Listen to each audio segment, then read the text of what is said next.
Ngatho cia mwanya muno ni undu wa gucoka na ndirehoka no urathie na mbere wega. Edday Ritũ is a happy mom na ni aremwo kuhitha gikeno giake as her daughter, her last born daughter na Samido Nimo is celebrating her birthday muthenya umuthi. Nimo was born during ihinda riare iritu muno to her mom kuona scandal igi Samido na Karenyamu nirio yakorirwo ikiumbukana muno guku nenda cia ukinyaniria nita tukiona family ino ya Samido ekirora kuria USA. At the time Nimo was just a baby and Edday has shared with her fans videos akionania uria kairetu gake gakurite kuma marore kuria USA.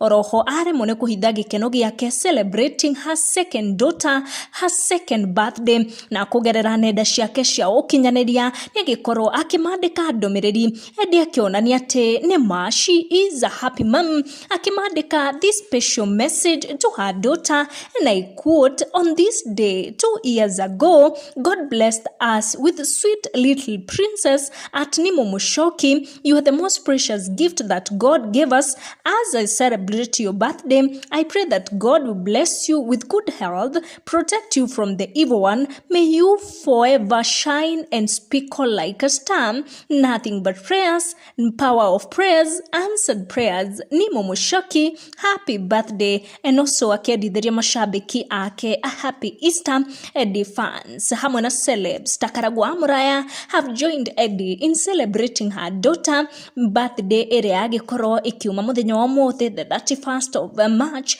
mwaka uyu wa 2024. Edday akionania gikeno giake 2 years ati kairetu gake karaciarirwo muthenya ungi. She is now 2 years tukamwendithiria nothing but the very best na family yake, and also a happy birthday to Nimo Mushoki. Make sure you turn on your notification or subscribe niguo hingo ciothe ukamukira video cito tucemanie na wa next one.